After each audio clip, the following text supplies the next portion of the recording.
10, 9, 8, 7, 6, 5, 4, 3, 2, 1.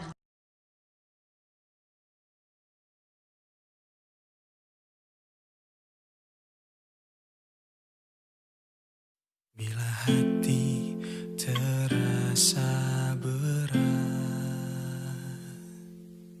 tak seorang pun mengerti bebanku. Ku tanya Yesus, apa yang harus ku buat?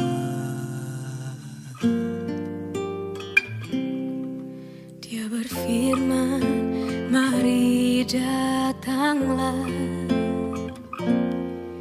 Dia selalu pedulikan aku.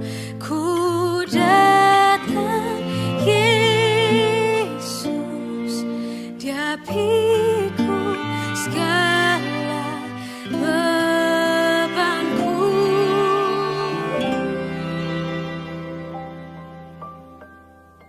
Sujud di altarnya, ku bawa hidupku. Ku terima anugerahnya, Dia ampuniku dan bebaskanku.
Sesuatu terjadi saat datang di antaranya.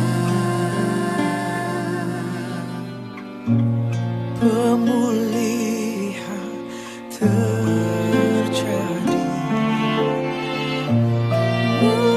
Mujizat terjadi, kemenangan terjadi saat datang di altarnya.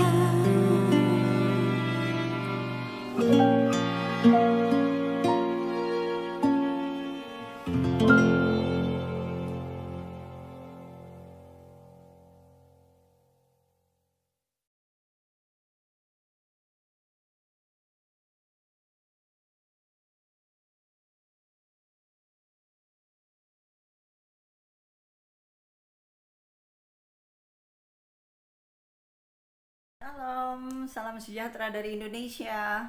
Apa kabar semuanya? Luar biasa. Haleluya.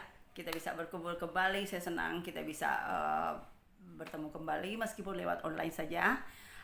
Saya percaya saya bisa melihat kalian, dan kalian juga waktu nonton saya bukan cuma lihat videonya, tetapi kalian merasakan ada hadirat saya beserta dengan kalian. Amin. Saya juga rindu untuk kita bisa beribadah kembali seperti semula, tapi dengan keadaan seperti begini kita puas. Amin. Karena anak-anak Tuhan tidak akan pernah kecewa dengan apa yang ada di sekeliling mereka. Tapi kembali lagi bahwa roh kita inilah yang membuat kita selalu jadi satu di dalam Tuhan. Ada amin. Amin, haleluya. Oke, nggak panjang lebar, saya akan lanjut dengan khotbah kita pada minggu ini. Tetapi sebelumnya mari kita berdoa. Ayo. Haleluya. Tuhan, Engkau baik dalam kehidupan kami. Tuhan, Engkau perkasa dalam kehidupan kami. Tuhan, Engkau adalah sumber dari kehidupan kami. Dan Yesus, Engkau adalah kepala dari gereja ini, dan kami ini adalah tubuh-Mu. Oleh sebab itu Tuhan, hari ini kami merayakan kasih-Mu, kebaikan-Mu dalam kehidupan kami ya Tuhan. Bapa, di dalam nama Yesus kami mau serahkan ibadah kami pada pagi hari ini, dari awal sampai dengan selesainya, biar itu boleh terjadi sesuai dengan kehendak Tuhan. Dan juga Tuhan, ketika di saat kami menerima kebenaran firman-Mu yang akan disampaikan oleh pembicaramu, aku meminta di dalam nama Yesus Kau berikan hikmat, perkataan-perkataan yang simple, perkataan-perkataan yang datang daripada Engkau, yang dengan sederhana bisa diterima oleh setiap pendengar. Dan juga Allah Roh Kudus, Kau berikan kami hikmat, pewahyuan, dan pengenalan akan Tuhan lebih dalam lagi dari setiap kebenaran firman yang akan kami terima pada pagi hari ini. Biar kerajaan-Mu datang ya Tuhan, kehendak-Mu terjadi dalam ibadah ini, dan kami siap Tuhan untuk menerima, bahkan kami siap untuk memuji, memuliakan Engkau pada saat ini ya Tuhan. Tuhan, terima kasih karena firman-Mu adalah pelita bagi kaki kami dan terang bagi jalan kami. Pagi hari ini kami mau makan kebenaran daripada Engkau, karena roh kami membutuhkan makanan-makanan rohani yang berasal daripada-Mu. Di dalam nama Yesus kami tahbiskan ibadah ini. Haleluya. Mari semua yang siap mendengarkan firman Tuhan sama-sama katakan amin. Haleluya. Oke. Let's go. Ya, kita akan terus membicarakan tentang sifat alamiah manusia, atau yang disebut dengan spiritologi. Dan kita sampai di pelajaran berikutnya, yaitu kelahiran baru. Kemarin kita sudah membahas tentang manusia yang hidup di dalam yang belum lahir baru. Sekarang kita akan belajar tentang manusia tentang kelahiran baru, atau biasa kita sebut born again. Bahasa Inggrisnya born again atau lahir baru. Oke, kita langsung lihat ke ayatnya, 1 Korintus 2 ayat 12 sampai 14. 1 Korintus 2 ayat 12 sampai 14. Ayo kita baca sama-sama. 1, 2, 3. Kita tidak menerima roh dunia, tetapi roh yang berasal dari Allah, supaya kita tahu apa yang dikaruniakan Allah kepada kita. Dan ayat 13, dan karena kami menafsirkan hal-hal rohani kepada mereka yang mempunyai roh, kami berkata-kata tentang karunia-karunia Allah dengan perkataan yang bukan diajarkan kepada kami oleh hikmat manusia, tetapi oleh roh. 14, tetapi manusia duniawi tidak menerima apa yang berasal dari roh Allah, karena hal itu baginya adalah suatu kebodohan, dan ia tidak dapat memahaminya, sebab hal itu tidak hanya dapat dinilai secara rohani. Amin. Nah, di sini dikatakan bahwa manusia duniawi tidak dapat menerima apa yang berasal dari roh Allah. Kenapa? Karena manusia duniawi hanya dapat menerima roh dunia. Masih ingat pelajaran lalu tentang manusia yang belum lahir baru, di mana roh mereka mati, dan mereka itu beroperasi dengan intelektualnya dan juga dengan perasaannya. Jadi dia tidak akan bisa memahami hal-hal yang datang dari Allah, atau hal-hal yang datang daripada roh Allah sendiri. Bahkan disuruh baca Alkitab pun dia tidak bisa memahami. Karena apa? Rohnya mati. Jadi mereka tidak bisa menerimanya. Contohnya kalau Anda jelaskan ke orang dunia, waktu kita pun kadang-kadang orang Kristen yang masih bayi, yang rohnya lemah itu, ketika di Alkitab dikatakan bahwa ketika ada orang menampar pipi kirimu, kau kasih pipi kananmu. Jadi mereka berpikir bahwa itu harafiah. Masa saya kasih pipi kiri terus udah ditampar pipi kiri, kasih lagi pipi kanan. Tapi ketika kita memahami ayat ini dengan bantuan daripada Roh Kudus, kita dapat hikmat dari Roh Kudus. Firman ini pasti akan berbicara kepada kita bahwa ketika seseorang meminta sesuatu daripada kita, kita kasih lebih daripada apa yang mereka harapkan. Amin. Jadi kalau memang contohnya ketika ada seseorang, kan itu di situ dijelaskan bahwa ketika orang menginginkan bajumu, kasih juga jubahmu. Istilahnya kalau kita mau kasih makanan ke orang 1 porsi, kalau bisa kita kasih mereka 2 porsi. Nah seperti itulah. Nah, karena mereka nggak ngerti dengan hal-hal yang berasal dari Tuhan atau firman Allah ini, hanya bisa kita pahami dengan pemahaman dari Roh Kudus sendiri. Amin. Jadi mereka harus dilahirkan baru dulu, baru bisa memahami hal-hal yang datang dari Allah. Anda paham? Ya. Bagaimana kondisi manusia yang belum lahir baru? Semua sudah tahu ya sebelumnya bahwa mereka rohnya mati dan beroperasi dengan 2 dimensi saja, yaitu dengan apa? Dengan pikirannya atau intelektualnya, dan juga dengan emosi, dan juga dengan tubuhnya. Jadi rohnya mati, hanya 2 dimensi yang bekerja. Nah bagaimana mungkin, kok bisa ya seperti itu? Karena masalahnya itu ada di dalam rohnya yang mengalami kematian. Roh manusia tersebut mengalami jadi tercemar atau rusak pada waktu kejatuhan. Oke, jadi ini semoga membantu kita semua untuk bisa memahami orang-orang yang datang dari dunia, atau orang-orang, istilahnya orang-orang yang belum menerima Yesus, atau orang Kristen tapi masih rohnya itu lemah. Jadi mereka tidak paham. Amin. Nah, ketika Anda masih baik, baca Alkitab, pasti akan ada orang yang akan menuntun Anda. Dan penuntun kita yang sejati adalah tentu saja Roh Kudus. Tapi kalau masih baik, tentu dia butuh orang-orang yang bisa menuntun. Contohnya pastor. Ketika Anda nggak tahu sesuatu, Anda akan tanya ke saya, apa sih artinya ini pastor, sister, ini artinya apa ya? Nah, itu Anda sedang dalam proses pertumbuhan, dalam proses memahami hal-hal yang datang daripada Tuhan. Nah, kenapa manusia ini perlu dilahirkan baru? Manusia memang harus dilahirkan baru karena sudah jelas rohnya tadi itu adalah sudah tercemar atau sudah mati. Jadi dia putus hubungan dengan Tuhan. Roh manusia yang mati perlu mengalami yang namanya dengan born again, lahir baru, agar dapat berfungsi secara penuh, secara menyeluruh, yaitu berfungsi di dalam 3 dimensi. Karena seperti itulah Allah merancang kita. Allah merancang kita dengan 3 dimensi. Makanya dia menuntut kita untuk dilahirkan kembali supaya kita ini utuh, beroperasi seperti yang dia inginkan, yang dia rancangkan. Oke, masih ingat bahwa manusia ini memiliki apa? Memiliki roh. Manusia ini adalah roh, dia memiliki jiwa dan tinggal di dalam tubuh. Itu yang saya katakan dengan 3 dimensi. Roh manusia yang tidak dibangkitkan atau tidak diperbaiki atau direstorasi atau dipulihkan, melainkan diciptakan sama sekali baru, mengambil gambaran dan rupa Kristus. Jadi roh kita yang mati kita ini, ketika itu kita terima Yesus sebagai Tuhan dan Juru Selamat, itu dijadikan baru, bukan cuman di kalau seperti handphone rusak kita perbaiki, akhirnya dia bisa jalan lagi. Atau ada handphone baru yang kalau dia ada masalah, kita balikin lagi ke counternya atau ke service centernya, dan mereka servis dulu baru diberikan baru. Tidak seperti itu dengan roh manusia. Jadi roh manusia ini ketika kita dilahirkan baru, itu diciptakan jadi baru. Jadi Anda dan saya punya roh yang baru. Jadi kita ini bukan lagi manusia lama. Amin.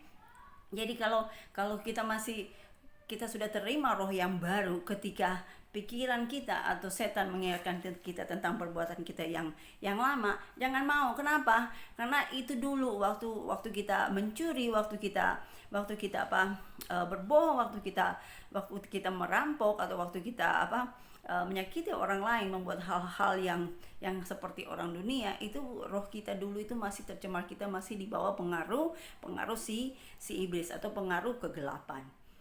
Amin. Nah, jadi roh kita ini dilahirkan baru, dan kemudian bukan cuman dilahirkan baru, roh kita ini memiliki kuasa ilahi. Amin. Kuasa mujizat yang berkarya di dalam kita. Kuasa yang dapat membangkitkan setiap kematian. Amin. Ini kuasa ini lebih berkuasa daripada daya listrik ataupun dari kuasa-kuasa air segitu, air terjun, ataupun kuasa air yang ada di ombak, yang ada di pantai. Enggak, kuasa kita ini itu lebih, kita memiliki kuasa yang dahsyat sebenarnya. Amin. Mungkin akan bertanya-tanya, kuasa seperti apa yang saya punya? Anda punya kuasa. Kalau Anda baca Alkitab, dikatakan bahwa kuasa yang sama yang membangkitkan Yesus dari antara orang mati, itulah yang ada di dalam roh kita ini. Bayangkan kita berdoa, tumpang tangan, orang sembuh. Bahkan ada yang cuma memerintahkan si iblis pergi, orang itu jadi sembuh. Bahkan ada yang dibangkitkan dari antara orang mati. Itulah roh yang kita punya. Amin. Ingat kata Yesus bahwa kita bisa melakukan hal-hal yang lebih besar daripada Dia. Kalau Yesus bisa membangkitkan orang mati, dan kalau Anda percaya, Anda sudah bertumbuh dewasa di dalam Tuhan, Anda semakin sensitif dengan Roh Kudus, tidak memungkinkan kalau Anda itu bisa membangkitkan orang mati. Amin. Kalau Yesus bisa, dibilang kita bisa melakukannya lebih besar lagi. Amin. Ada Smith Wigglesworth pun sudah membangkitkan orang mati sebanyak hampir 30 orang kalau nggak salah. Nah, itulah roh yang kita miliki. Bukan cuma punya roh yang baru, tapi kita ini memiliki kuasa ilahi yang ada di dalam kita. Dan kuasa ilahi ini hanya ada di dalam ciptaan baru. Siapa di sini yang adalah ciptaan baru? Boleh angkat tangan. Nah, kalau Anda adalah ciptaan baru, bilang, aku memiliki kuasa ilahi di dalamku. Amin. Oleh sebab itu jangan pernah ngomong lagi, waduh aku nggak bisa ngerjain ini, aku nggak bisa untuk melakukan itu. No, Anda punya kuasa di dalammu. Amin. Mari kita lihat Yohanes 3 ayat 3 dan 5. Yohanes 3 ayat 3 dan ayatnya yang 5. Oke. Yesus menjawab, aku bacakan saja ya. Yesus menjawab, katanya, aku berkata kepadamu, sesungguhnya jika seorang tidak dilahirkan kembali, ia tidak dapat melihat kerajaan Allah. Jawab Yesus, aku berkata kepadamu, sesungguhnya jika seorang tidak dilahirkan dari air dan roh, ia tidak dapat masuk ke dalam kerajaan Allah. 6. Apa yang dilahirkan dari daging adalah daging, dan apa yang dilahirkan dari roh adalah roh. Kita ke ayat 7. Janganlah engkau heran karena aku berkata kepadamu, kamu harus dilahirkan kembali. Amin. Ingat waktu Allah menciptakan Adam, di situ dikatakan bahwa Adam adalah anak Allah. Nah, ketika Adam memiliki anak, nah Adam pada waktu itu jatuh dalam dosa, dan anak-anaknya itu disebut sebagai anak daging atau anak manusia, anak Adam. Oke? Nah, karena kita ini waktu udah jatuh dalam dosa, kita ini ada anak-anak keturunan manusia, anak yang dilahirkan dari daging. Nah, oleh sebab itu kita perlu dilahirkan kembali. Anda masih ingat Pastor Kian minggu kemarin pun sudah menjelaskan tentang kelahiran baru.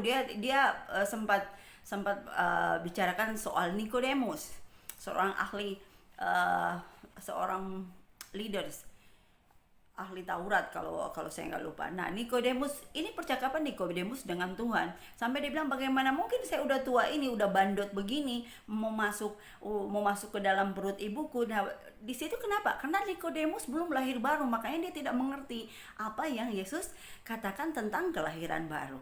Ya, lihat aja, karena orang yang masih belum menerima Yesus sebagai Tuhan dan Juru Selamat, itu membutuhkan kelahiran baru supaya dia ini bisa dilahirkan dari roh. Amin. Nah, kita lihat Yohanes 14 ayat 2. Yohanes 14 ayat 2 di sini berkata, Masih Yesus yang ngomong di sini, aku berkata kepadamu sesungguhnya barang siapa percaya kepadaku, ia akan melakukan juga pekerjaan-pekerjaan yang aku lakukan, bahkan pekerjaan-pekerjaan yang lebih besar daripada itu. Amin. Nah, Alkitab udah ngomong bahwa kita ini memiliki roh yang baru, roh yang lahir dari Allah, roh yang bukan cuma lahir baru aja, tetapi memiliki kuasa ilahi. Yang ini yang dia maksudkan bahwa barang siapa percaya kepadaku, kita semua sudah percaya kepada Yesus, akan melakukan juga pekerjaan-pekerjaan yang aku lakukan, bahkan pekerjaan-pekerjaan yang lebih besar daripada itu. Amin. Nah, tunjuk teman bilang, hey, kau bisa melakukan pekerjaan-pekerjaan yang lebih besar dari yang Yesus lakukan. Katakan kepada mereka. Nah, kemudian kau katakan kepada dirimu, aku bisa melakukan pekerjaan-pekerjaan yang lebih besar dari apa yang Yesus lakukan. Amin. Haleluya. Jadi kelahiran baru memungkinkan manusia untuk melihat dan kemudian memungkinkan manusia itu masuk dalam kerajaan Allah kembali. Ingat, dosa sudah membuat kita terputus daripada Tuhan, dan ketika kita lahir baru kita masuk ke dalam hubungan kita kembali dengan Tuhan. Istilahnya kita kembali lagi di dalam rencana Tuhan, di dalam kerajaan Allah. Amin. Pada saat manusia menjadi satu dan menjadi utuh, tiga dimensinya ini sudah kembali, sudah beroperasi dengan benar, dan dia menjadi satu dengan Tuhan, maka kita ini akan merasa aman, kita ini akan merasa efektif sebagai orang Kristen, serta kita pun dapat memahami perkara-perkara roh. Amin. Haleluya. Jadi hubungan kita dengan Kristus akan membangkitkan roh kita. Makanya pasti banyak orang-orang keluarga kita pun yang belum diselamatkan. Kenapa kita harus kenalkan kepada Yesus? Supaya roh mereka itu bisa dilahirkan kembali dan memiliki hubungan dengan Kristus, supaya kembali lagi terhubung dengan Allah Bapa. Amin. Karena hanya ada satu jalan untuk bisa kembali kepada Allah Bapa, yaitu melalui anaknya. Barang siapa percaya kepada anaknya tidak akan binasa, tetapi mereka akan memperoleh kehidupan yang kekal. Nah, ini yang Tuhan inginkan. Inilah rencana Tuhan, bahkan inilah keinginan hati Tuhan, supaya manusia kembali untuk kutu dengan Tuhan kembali, untuk bisa terjalin hubungan yang baik dengan Tuhan kembali. Amin. Jadi ketika kita mewartakan Injil keluar, kita tidak membawa agama, kita mau membawa apa? Kita membawa Tuhan Yesus yang akan membawa mereka kembali dalam persekutuan dengan Allah Bapa, dan supaya mereka pun bisa mengerti hal-hal yang rohani daripada Tuhan kita. Amin. Tuhan ngomong ke kita pun dia nggak akan ngomong dengan di intelektual kita, tapi dia akan ngomong melalui roh kita. Oke, kita lihat 2 Korintus 4 ayat 16. 2 Korintus 4 ayat 16. Amin. Haleluya. Bukan cuman kita baca aja dulu. 2 Korintus 4 ayat 16, 1, 2, 3. Sebab itu kami tidak tawar hati, tetapi meskipun manusia lahiria kami semakin merosot, namun manusia batinia kami dibaharui dari sehari ke sehari. Rasul Paulus sedang berkata kepada jemaat yang ada di Korintus, memang kita akan semakin bertumbuh, tambah tua, tetapi ingat, kita ini adalah manusia roh, itu diperbaharui dari hari ke hari. Amin. Makanya manusia roh ini ketika Anda mau perbaharui dengan firman Tuhan, menerima makanan firman Tuhan setiap hari, ini akan semakin diperbaharui terus, semakin muda. Amin. Semakin lagi dia akan diperbaharui dari hari ke hari. Kalau tubuh kita ini akan semakin tua. Tetapi waktu saya belajar ini, saya dapat pemahaman bahwa kalau kita ini rajin kasih makan roh kita ini dengan firman Tuhan, dan kita ini tetap terus istilahnya banyak menghabiskan waktu berhubungan dengan Tuhan, kalian tahu bahwa ini fisik ini bisa mengikuti loh. Amin. Saya 2 tahun lagi berusia 50 tahun, tetapi lihat aja, orang banyak bilang bahwa loh, kamu gak kelihatan seperti orang yang 50 tahun. Mau 50 tahun, saya mau 48, November ini 48, 2 tahun lagi saya udah setengah abad. Tapi ketika orang bilang bahwa apa sih rahasiamu, saya bilang enggak, hidup aja dengan penuh sukacita, hidup aja sesuai dengan firman Tuhan. Apa sih yang mesti dipikirin? Amin. Nah, itu ketika kita kita kasih makan roh kita ini setiap hari, karena roh kita ini manusia roh.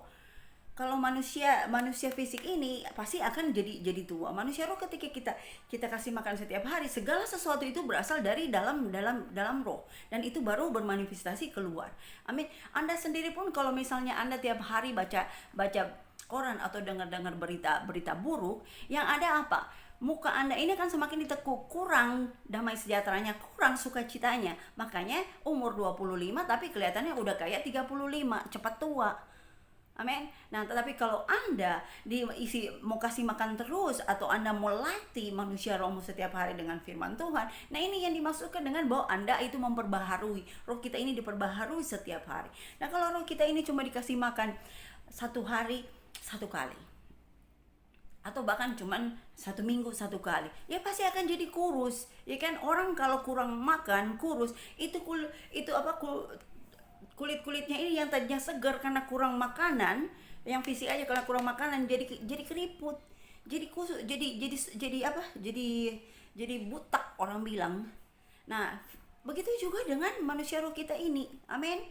Nah, dan itu pasti akan berpengaruh di sini kalau kita ini keseringan kasih makan jiwa kita dan tubuh kita ini. Tapi kalau kita keseringan kasih makan roh kita ini akan mempengaruhi pikiran kita dan juga tubuh kita. Amin. Lahir baru. Nah, kita ini lahir baru dikatakan di 1 Petrus 1 ayat 23. 1 Petrus 1 ayat 23. Tubuh kita pasti akan kadaluarsa. Tetapi roh kita ini tidak akan pernah kadaluarsa. Makanya dia semakin hari semakin diperbaharui.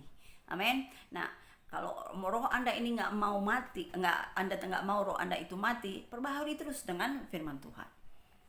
Kita baca 1 Petrus 1 ayat 23. Karena kamu telah dilahirkan kembali bukan dari benih yang fana, tetapi dari benih yang tidak fana, oleh firman Allah yang hidup, yang kekal. Jadi kita ini terlahir dari benih yang gak fana. Tadi saya bilang kalau tubuh ini pasti fana, karena dia pasti akan kembali ke debu, dia ini akan mati. Tapi roh kita ini, roh yang dari Allah ini, ketika kita lahir baru, kita ini dikasih roh yang dari Allah yang baru ini, itu datang dari benih yang tidak fana. Benih itu mengandung potensi, benih itu mengandung kekuatan, dan itu mengandung kehidupan, dan tidak terhancurkan. Amin. Karena kenapa? Benih yang ada di dalam kita ini tak terhancurkan, karena itu dibungkus oleh darah Kristus. Anda sudah dibeli dengan harga yang mahal. Amin. Kita semua ini sudah dibeli dengan harga yang mahal. Dibeli pun bukan dengan duit, pakai ringgit atau pakai rupiah atau pakai emas yang ada di dunia ini, tapi dibeli dengan darah Kristus yang sangat berharga, yang tidak ada harga, yang tidak bisa kita hargai. Amin. Jadi hargai diri Anda, karena Anda itu dibeli dengan harga yang mahal, dan benih yang Tuhan taruh di dalam kita ini adalah benih yang tidak fana. Amin. Haleluya.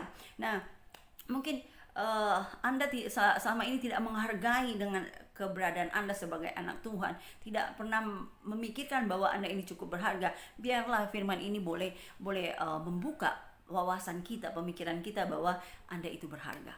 Anda bilang Anda itu hidup miskin atau seperti gimana pun juga, Anda itu berharga di mata Tuhan. Amin. Orang kaya sedang, orang kaya, orang yang nggak kaya pun itu sama di mata Tuhan. Amin. Jadi mari kita hargai apa yang sudah Tuhan berikan kepada kita. Mari kita hargai kelahiran baru kita ini. Amin.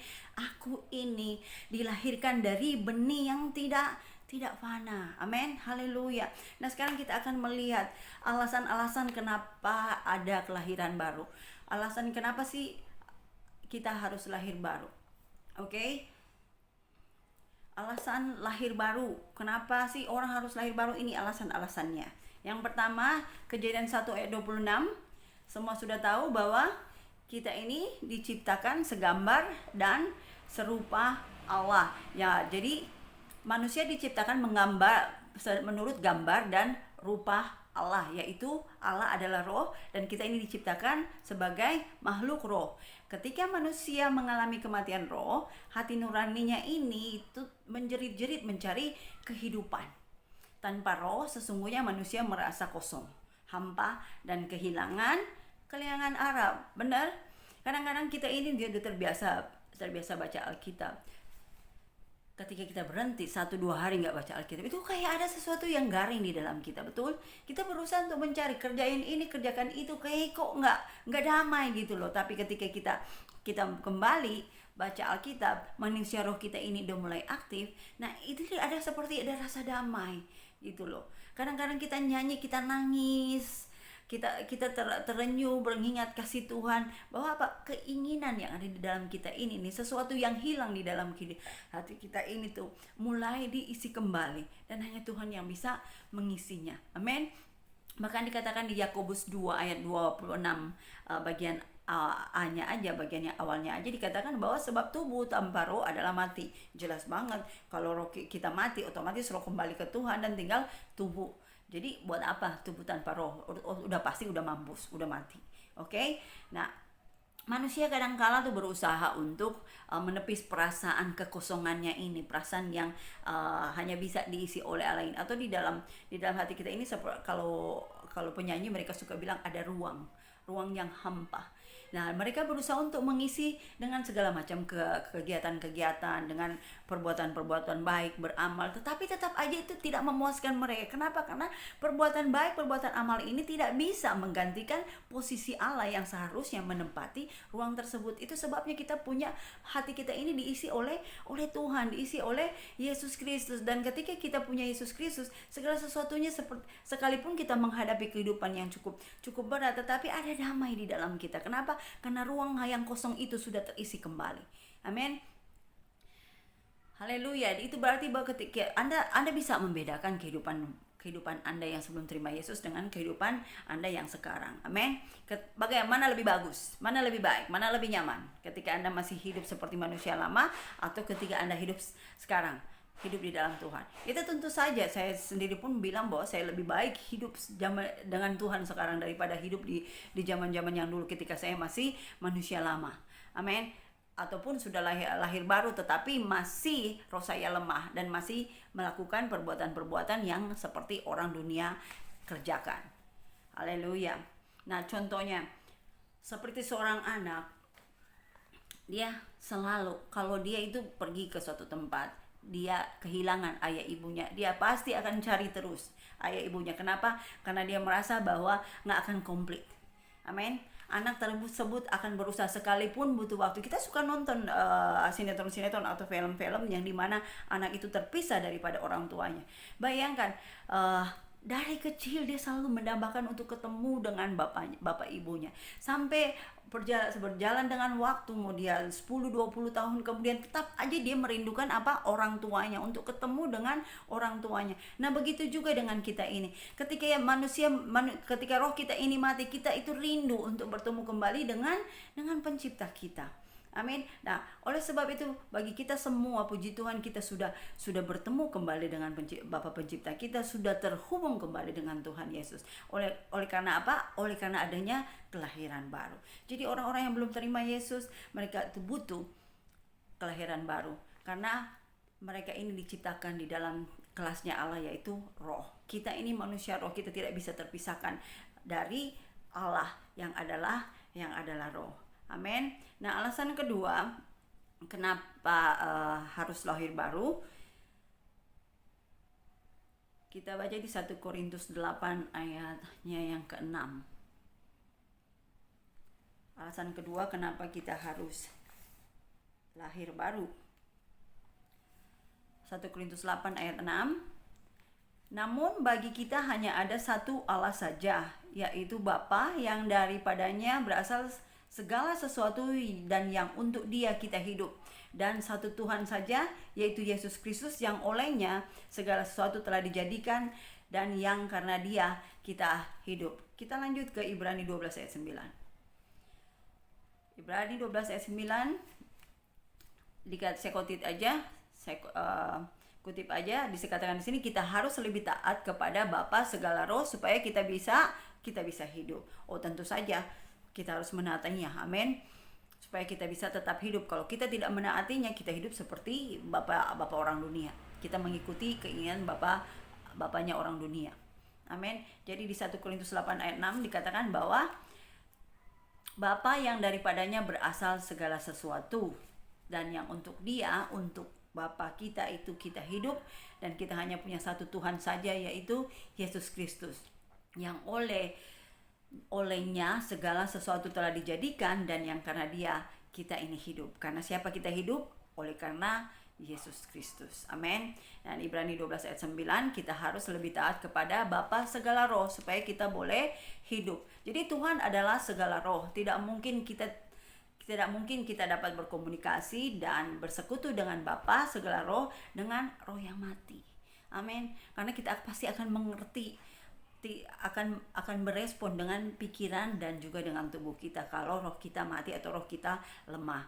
Nah, oleh sebab itu kita harus lahir baru supaya kita bisa memahami dan kita bisa berhubungan dengan Allah Bapa kita. Jadi alasan yang kedua yakni Tuhan adalah Bapa kita dan Dia adalah Bapa segala roh. Haleluya. Kita buka Yohanes 3 ayat 6. Alasan ketiga kenapa harus lahir baru. Yohanes 3 ayat 6. Apa yang dilahirkan dari daging adalah daging, dan apa yang dilahirkan dari roh adalah roh. Roh melahirkan roh. Hanya Tuhan yang adalah roh dapat memberi kelahiran baru di dalam sifat alami manusia. Kita nggak bisa melahirkan roh, amin. Tapi hanya Allah yang bisa melahirkan roh. Allah itu roh, dia melahirkan kita ini sebagai anak-anaknya juga adalah roh. Jadi apa yang dilahirkan dari daging adalah daging, dan apa yang dilahirkan dari roh adalah roh. Tadi saya katakan bahwa waktu Allah menciptakan Adam masih berfungsi dengan 3 dimensi. Oleh sebab itu ditulis oleh Alkitab Adam adalah anak Allah. Tetapi ketika Adam jatuh dalam dosa, rohnya mati, dia ini akhirnya melahirkan anak-anak yang lahir dari dia sendiri, dari daging. Oleh sebab itu dibutuhkan kelahiran baru supaya kita ini bisa dilahirkan kembali. Amin. Roh, alasan ketiga, roh melahirkan roh. Allah itu roh, dia melahirkan roh, dia melahirkan kita yang adalah manusia, roh yang memiliki jiwa dan tinggal di dalam tubuh. Haleluya. Oke. Nah, setelah lahir baru, apa pengaruhnya sih dalam kehidupan kita? Nah, Anda sudah lahir baru. Nah, dari kelahiran baru ini memberikan dampak apa sih? Atau memberikan efek apa sih di dalam kehidupan kita? Oke, kita lihat yang pertama di 1 Korintus 15 ayat 45. Dampak dari kelahiran baru. Nah, pengaruh apa yang diberikan oleh lahir baru? Atau seperti ini boleh katakan bahwa orang yang sudah lahir baru, dia itu memiliki pengaruh seperti apa dalam kehidupan kita. Kelahiran baru ini memiliki dampak seperti apa dalam kehidupan kita. Yang pertama, 1 Korintus 15 ayat 45. Oke. Seperti ada tertulis, manusia pertama Adam menjadi makhluk yang hidup, tetapi Adam yang akhir menjadi roh yang menghidupkan. Anda tahu siapa Adam yang terakhir? Adam yang terakhir pasti adalah Yesus Kristus. Oke, buka lagi Roma 6 ayat 4b. Yang paling belakangnya aja. Saya bacakan, dan waktu Allah menggunakan kuasanya yang mulia untuk membangkitkan Yesus, seolah-olah kita juga turut dibangkitkan kepada suatu kehidupan yang baru. Ini dari terjemahan AMD. Amin. Jadi waktu Adam yang terakhir, dia ini menjadi roh yang menghidupkan. Adam yang pertama adalah makhluk yang hidup, tetapi Adam yang terakhir adalah roh yang menghidupkan. Nah, ketika Yesus itu bangkit, dia menghidupkan, kita pun ikut bangkit dengan dia. Seperti yang dikatakan di Roma 6. Yesus Kristus yang telah dibangkitkan dibangkitkan dalam roh, dia menjadi hidup. Sebab dia bangkit kan? Betul? Nah, dia itu bangkit di dalam kita. Pada saat kita menerima dia menjadi Tuhan dan Juru Selamat. Waktu kita menerima Yesus sebagai Tuhan dan Juru Selamat, kita ini bangkit bersama-sama dengan dia, dan kita ini menjadi hidup. Apanya yang menjadi hidup? Roh kita ini jadi hidup. Roh tadi yang mati, kemudian itu dibangkitkan, dihidupkan kembali melalui kebangkitan Yesus Kristus. Kita menjadi manusia roh yang hidup. Amin. Kalau dulu kau bilang itu kau manusia, oke, kamu hidup dengan manusia yang lama, manusia yang sudah mati rohnya. Tapi ketika kita menerima Yesus, kita dibangkitkan bersama-sama dengan Yesus, dan kita ini menjadi manusia roh yang hidup.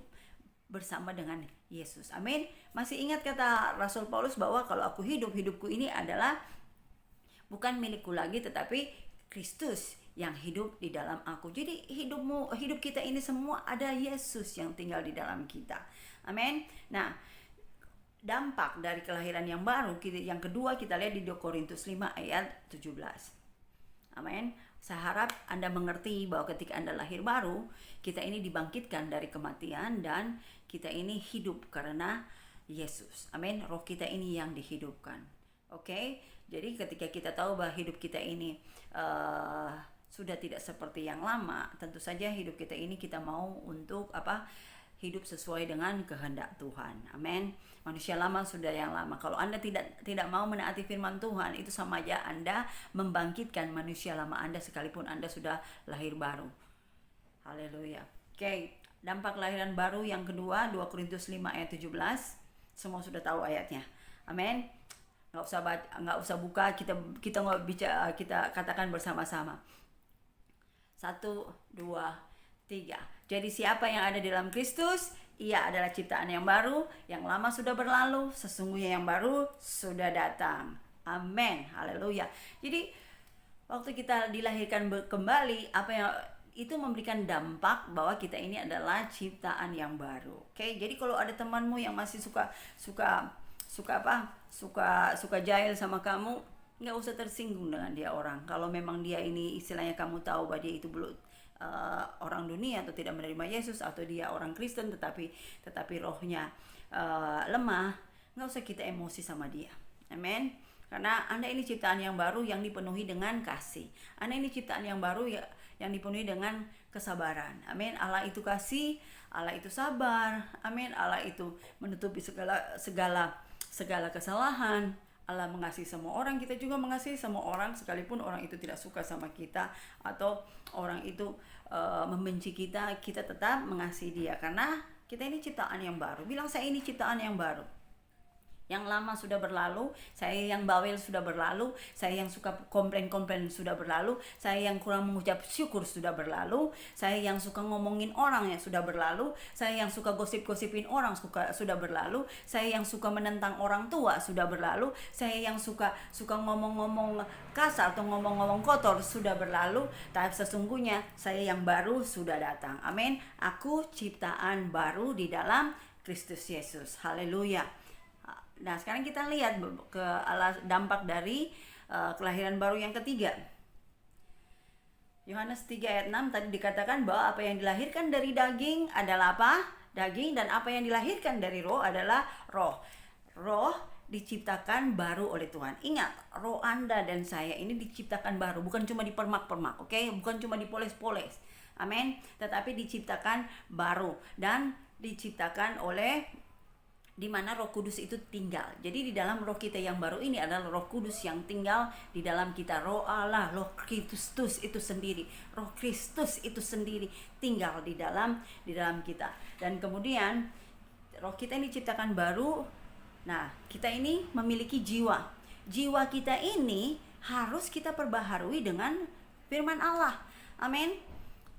Supaya jiwa kita ini bisa sejalan dengan roh kita, supaya dia itu bisa nurut, bisa seharmonis dengan roh kita. Dan tubuh kita ini, ingat, kita nggak bisa melihat roh, kita nggak bisa melihat jiwa, tetapi lihat, waktu kita dilahirkan kembali, tubuh kita ini masih tetap sama, oke? Jiwa kita ini masih tetap sama. Tapi ketika kita dilahirkan baru, jiwa ini akan diubahkan oleh firman Tuhan. Jadi kalau Anda pun bilang sudah orang Kristen tetapi tidak masih hidup dengan cara dunia lama, mungkin Anda perlu perhatikan jiwamu, perlu diisi dengan firman Tuhan setiap hari. Amin. Jangan setiap minggu sekali dong. Jiwamu ini pasti akan kelaparan oleh sebab, contohnya Anda aja kalau nggak di rumah, nggak dikasih oleh orang tua nggak kasih supply kasih. 5 bersaudara tapi kok yang lain dapat kasih berlebihan, kamu kurang berlebihan, otomatis kamu akan cari kasih di tempat lain. entah itu kepada orang yang memperhatikan kalian. Nah, seperti itu juga jiwamu ini, kalau kau tidak perbaharui, tidak kasih makan dengan firman setiap hari, dia akan cari apa? Makanan-makanan dari dunia. Amin. Yang diisi di sini apa? Berita buruk, berita perselingkuhan, berita pencurian, berita bagaimana cara tipu orang, berita bagaimana cara untuk balas orang yang jahat dengan yang jahat. Tetapi ketika orang dilahirkan baru, rohnya dijadikan baru, jiwanya ini harus diperbaharui dengan firman Tuhan, dan tubuhnya ini masih tetap sama. Saya lahir baru tapi masih tetap aja sama. Waktu saya manusia lama, model saya itu masih tetap sama. Cuman beda di badan doang. Sekarang agak melar. Dulu ceking, kurus, tapi sekarang udah melar, tetapi tetap aja saya ini masih sama, postur tubuh saya ini, muka saya ini masih tetap sama, nggak ada yang berubah, hanya roh saya aja yang berubah. Amin. Nah, dampak kelahiran baru yang keempat, mari kita lihat Yohanes 3 ayat 36. Apa yang diberi atau apa keuntungan daripada lahir baru? Kita lihat di Yohanes 3 ayat 36.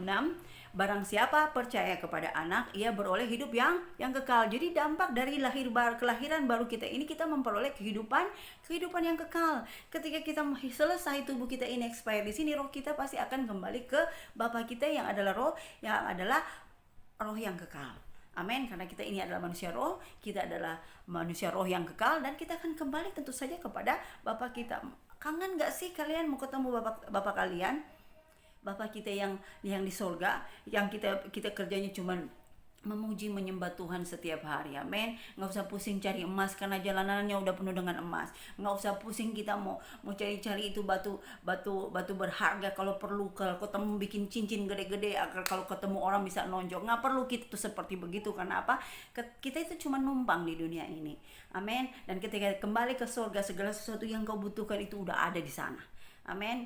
Kita nggak usah kerja mesti overtime lagi untuk bisa punya emas yang kita injak-injak. Amin. Haleluya. Nah, dampak daripada kelahiran baru, kita menerima hidup yang kekal. Kalau kita menerima hidup yang kekal, bukan cuma hidup kekal yang aja yang kita terima. Kita punya Bapa, kita punya Yesus sebagai saudara tersulung kita, dan kita punya seluruh kerajaan Allah. Amin, haleluya. Dibandingkan dengan manusia lama, kalau mereka nggak mau menerima Yesus, yang mereka miliki setan dan juga neraka yang penuh dengan api dan bahkan kematian yang kekal. Amin. Kita semua ini diselamatkan, dan tentu saja kita punya kerajaan Allah dan segala kelimpahan-kelimpahannya. Amin. Oke, alasan yang kelima, dampak kelahiran baru, Roma 8 ayat 15 sampai 17. Kita baca sama-sama. Sebab kamu tidak menerima roh perbudakan yang membuat kamu menjadi takut lagi, tetapi kamu telah menerima roh yang menjadikan kamu anak Allah. Oleh roh itu kita berseru, ya Aba, ya Bapa. 16, roh itu bersaksi bersama-sama dengan roh kita bahwa kita ini adalah anak-anak Allah. Dan jika kita adalah anak, maka kita juga adalah ahli waris. Maksudnya orang-orang yang berhak menerima janji-janji Allah, yang akan menerimanya bersama-sama dengan Kristus, yaitu jika kita menderita bersama-sama dengan Dia, supaya kita juga dipermuliakan bersama-sama dengan Dia. Amin. Jadi dampak dari kelahiran baru ini bahwa kita menjadi anak-anak Tuhan dan layak memanggil Dia Aba, Bapa. Andai yang orang tuanya sudah meninggal, papanya sudah meninggal, nggak usah bersedih, kamu punya Allah Bapa. Setiap saat kau bisa memanggil ya Aba, ya Bapa. Amin. Haleluya. Anda tidak perlu merasa bahwa bapamu tuh udah tinggalkan aku, nggak sempat ketemu, ini begini. Tapi hey, Anda punya Bapa yang baik. Amin. Dan ketika kita Yesus datang menjemput kita semua, kita akan ketemu dengan Bapa jasmani kita. Dan terlebih lagi kita akan ketemu dengan Allah Bapa kita yang kekal. Amin. Dan di sini menarik sekali dikatakan bahwa kita ini adalah anak-anak Allah dan tentu saja menjadi ahli waris. Amin. Anda bukan cuma dilahirkan kembali dan roh Anda dibuat baru dan sekelas dengan Tuhan, tetapi Anda menjadi anak, Anda menjadi pewaris dari kerajaan Allah. Amin. Bayangkan hanya menerima Yesus sebagai Tuhan dan juru selamat dengan imanmu, Anda bisa menerima semua benefit atau keuntungan yang Tuhan tawarkan kepada kita melalui anaknya Yesus Kristus. Jadi kalau memang Anda bilang begini, orang dunia kaya, orang kenapa mereka semakin kaya? Kita nggak tinggal selamanya di sini. Ketika orang kaya meninggal dunia yang tidak menerima Yesus, mereka tinggalkan barangnya. Tetapi kita yang adalah anak Allah, kita itu punya warisan yang gede di sono. Amin. Warisan yang kekal, yang nggak usah takut dicuri, yang nggak usah takut itu dia kena dimakan oleh rayap. Amin. Jadi ngapain kita iri? Alkitab berkata jangan panas hati kalau lihat orang fasik itu menjadi kaya. Amin. Tapi bersyukur bahwa kau punya harta yang terpendam, harta surgawi yang kau miliki, di mana kau menjadi ahli warisnya. Harta yang bukan cuma uang atau barang-barang doang, tetapi Anda memiliki seluruh kerajaan Allah. Amin. Haleluya. Kita lihat di 1 Korintus 6 ayat 17. Ini dampak dari kelahiran baru yang ke-6. 1 Korintus 6 ayat 17. Tetapi siapa yang mengikatkan dirinya pada Tuhan menjadi satu roh dengan Dia. Jadi ketika kita lahir baru terjadi perpaduan antara roh manusia dengan roh Allah. Kita ini telah mengikatkan diri kita ini kepada roh Allah. Amin. Haleluya. Jadi Anda tidak mengikatkan diri kepada, kalau waktu kita dulu masih jadi manusia lama, kita ini suka mengikatkan diri kepada roh-roh dunia, suka ke dukun kan? Ada yang pernah lihat orang pergi ke dukun nggak? Dia mengikatkan dirinya dengan roh-roh kegelapan. Amin. Cari kaya dengan jalan-jalan yang secara orang dunia lakukan.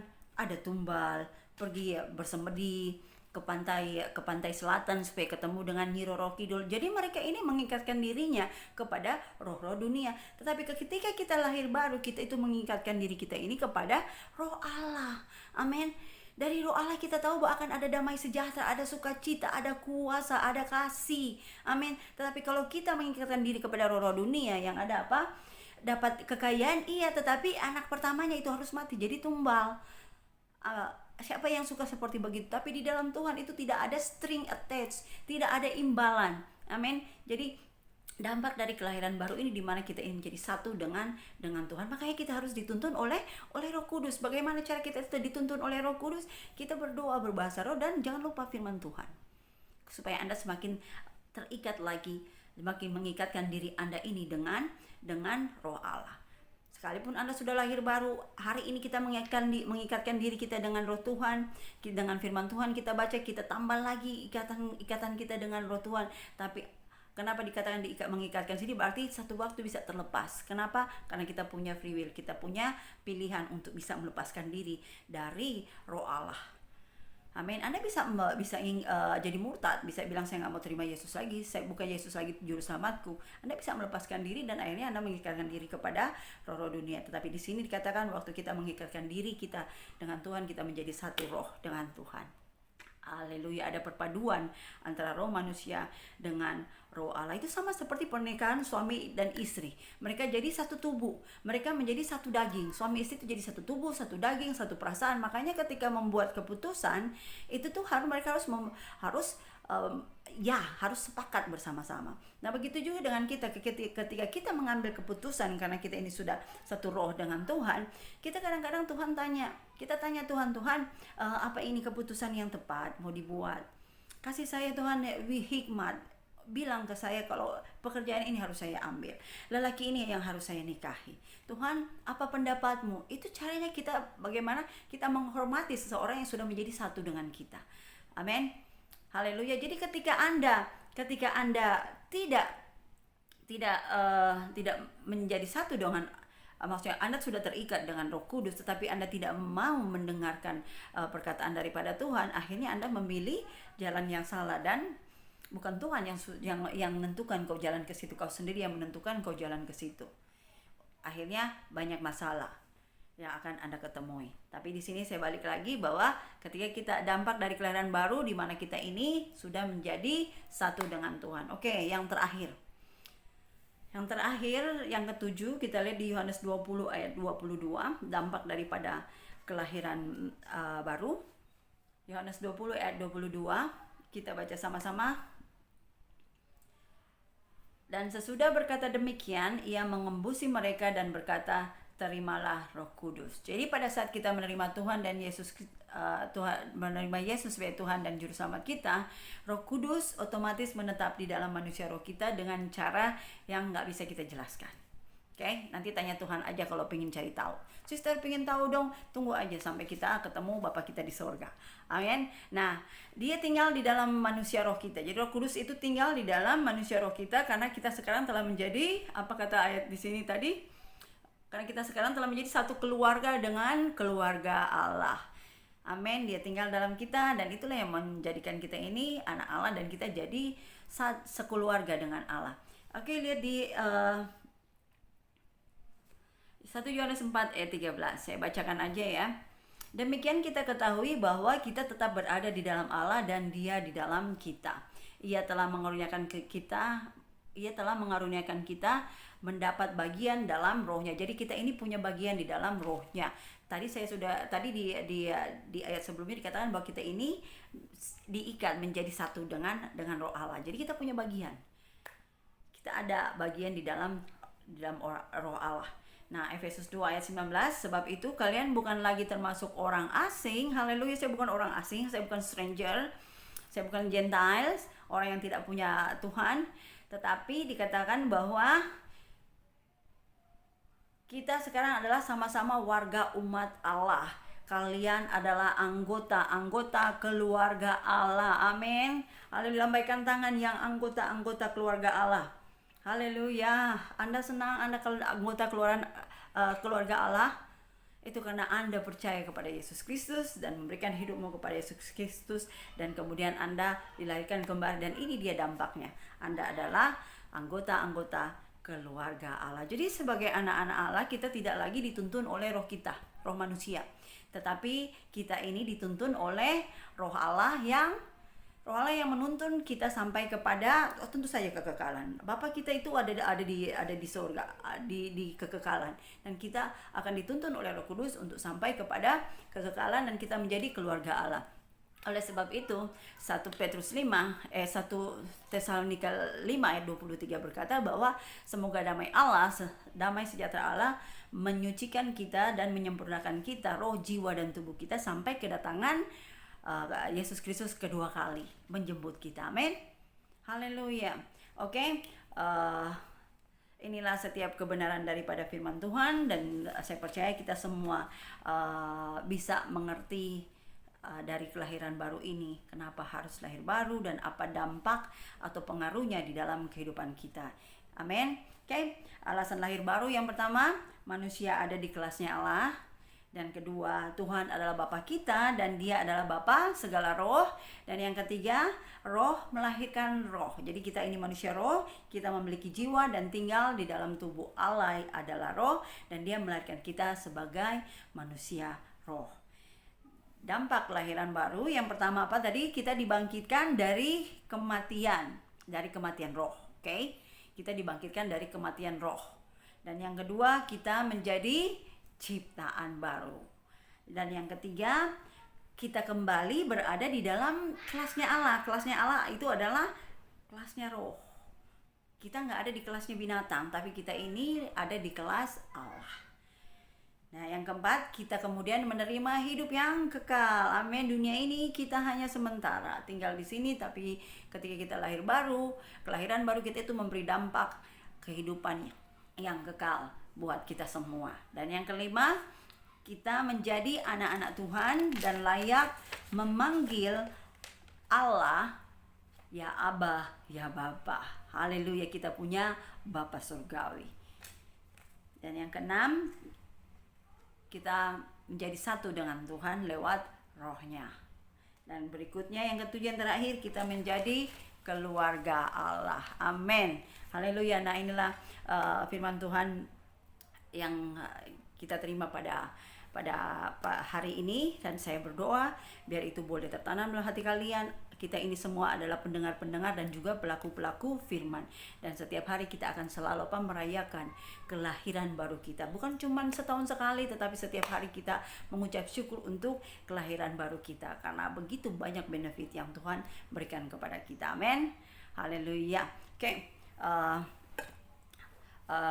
Sampai di sini dulu firman Tuhan, dan mari kita berdoa. Bagi Anda yang rindu menghormati Tuhan dengan keuangan Anda lewat perpuluhan dan persembahan, lakukan dengan penuh sukacita, dan lakukan itu di bawah roh yang memuliakan Tuhan. Dan berikan yang terbaik, amin. Berikan yang terbaik karena Tuhan selalu berikan kita yang terbaik. Dan setiap pemberian yang datang dari hati yang penuh sukacita, Tuhan bilang itu berkenan di hadapannya. Amin. Haleluya. Dan kalau itu berkenan kepada Tuhan, tentu saja Tuhan disenangkan, maka kehidupan kita ini adalah kehidupan yang terus memuliakan Tuhan, dan juga kita akan jadi berkat. Tuhan disenangkan, Anda pun akan Tuhan senangkan. Amin. Haleluya. Nah, untuk pengumuman saya rasa belum ada pemberitaan selanjutnya, apakah kita boleh beribadah atau beribadah di gereja seperti biasa, karena dari kantor pun belum dikasih tahu. Berarti kita masih tetap melakukan ibadah online. Nah, saya percaya mau kita online ataupun kita ibadah bersama-sama, kita tidak mengukur dari hal-hal tersebut, tetapi yang kita ukur bahwa apa yang disampaikan, sekalipun itu online ataupun langsung, kalau itu firman Tuhan, itu akan memberikan berkat, dan itu pasti akan membangun iman kita di dalam Tuhan, sehingga kita bisa semakin kuat di mana aja kita berada, di tempat pekerjaan, di tempat bisnis, atau apapun juga yang akan mau kita lakukan. Kita tahu bahwa sumber kekuatan kita itu kita dapat dari firman Tuhan. Amin. Oke, mari kita berdoa dan kita akan menerima berkat daripada Tuhan, dan setelah itu kita akan selesai dengan ibadah hari ini. Haleluya. Tuhan, terima kasih buat kebenaran firman-Mu, buat pengajaran-pengajaran akan manusia rohani, sifat manusia rohani kami tentang kelahiran baru. Terima kasih karena Engkau menawarkan Yesus dalam kehidupan kami, dan barang siapa yang percaya kepadanya, Engkau katakan akan memiliki kehidupan yang kekal, dan segala keuntungan yang ada di dalam Yesus menjadi milik kami. Terima kasih Bapa, bahwa setiap daripada kami akan merayakan kelahiran baru kami, karena kami percaya bahwa hanya Engkau satu-satunya yang bisa memberikan segala keinginan hati kami, karena kami ini manusia roh, diciptakan di dalam Kristus Yesus, dan oleh sebab itu hanya Yesus sendiri yang bisa memuaskan dan bisa memberkat dan bisa mengisi kehidupan kami sehari-hari, sehingga itu boleh menjadi produktif, boleh menjadi berkemenangan, dan kami hidup di dalam rencana Tuhan, rencana yang penuh dengan damai sejahtera, di mana dalam kehidupan kami tidak ada yang hilang, tidak ada yang rusak, dan bahkan rencana dalam masa depan yang penuh harapan. Terima kasih Tuhan, kami menghargai apa yang sudah Yesus lakukan di atas kayu salib, dan kini kami semakin mengerti bahwa kami adalah anak-anak Allah, kami ini adalah anggota-anggota keluarga Allah, kami memiliki warisan yang ada di dalam surga, dan kami memiliki kerajaan Allah, dan suatu waktu nanti kami akan bertemu kembali dengan Engkau muka dengan muka ya Tuhan. Terima kasih Bapa untuk kelahiran baru ini. Di dalam nama Yesus kami menerimanya. Di dalam nama Yesus kami akan sehidup sesuai dengan tuntunan daripada Allah Roh Kudus yang akan menolong kami sepanjang minggu ini, dan bahkan hari-hari selanjutnya, dan bulan yang baru ya Tuhan, sepanjang sisa tahun 2020 ini ya Tuhan. Roh Kuduslah akan menuntun kami, membawa kami kepada setiap kemenangan-kemenangan di dalam langkah-langkah yang menuju kepada kebenaran-kebenaran-Mu ya Tuhan. Terima kasih Tuhan. Aku juga berdoa buat mereka tangan-tangan yang memberi dan juga mengembalikan perpuluhan pada hari ini ya Tuhan. Terima kasih Engkau melihat motivasi hati mereka yang mengasihi Engkau, yang memuliakan Engkau dengan perpuluhan dan persembahan mereka. Terima kasih Tuhan bahwa apa yang mereka miliki adalah datang daripada Engkau. Engkau yang berikan kekuatan kepada mereka untuk bekerja, untuk berbisnis, dan bahkan hikmat Kau berikan kepada mereka, sehingga mereka boleh memiliki hikmat kerajaan Allah di dalam bisnis dan dalam pekerjaan mereka, dan bahkan di dalam pelajaran mereka kalau mereka masih pelajar ya Tuhan. Terima kasih karena Engkau mencukupi segala keperluan mereka, dan dari segala kecukupan yang mereka terima daripada-Mu, mereka datang dan membawa perpuluhan dan memberi persembahan, supaya pekerjaan-pekerjaan Tuhan boleh terlaksana di atas bumi ini ya Tuhan. Terima kasih Bapa. Aku berdoa biar setiap jemaat-Mu yang mendengarkan kebenaran firman Tuhan ini akan semakin bertumbuh di dalam pengenalan akan Engkau. Semoga roh mereka dan jiwa serta tubuh mereka boleh bekerja aktif, selaras, dan harmonis di dalam mengikuti rencana Tuhan dalam kehidupan mereka. Terima kasih Tuhan. Di dalam nama Yesus kami mengucap syukur. Mari setiap jemaat-jemaat simpang pula yang tangan kalian, kita akan menerima berkat daripada Tuhan. Haleluya. Aku berdoa biar Allah damai sejahtera menyempurnakan roh, jiwa, dan tubuhmu dengan sempurna sampai kedatangan Tuhan Yesus yang kedua kali, dan kasih karunia dari Allah Bapa serta cinta kasih daripada Tuhan Yesus Kristus serta persekutuan yang manis oleh Allah Roh Kudus akan senantiasa menyertai kalian hari ini sampai sepanjang minggu ini. Tuhan Yesus menyertai dan membimbing kalian dan membawa kalian di jalan-jalan yang penuh dengan kemenangan. Haleluya. Mari semua sama-sama terima berkat daripada Tuhan. Sama-sama kita katakan amin. Haleluya. Oke. I love you. I miss you all. Dan sampai ketemu minggu depan. Tuhan Yesus memberkati. Haleluya.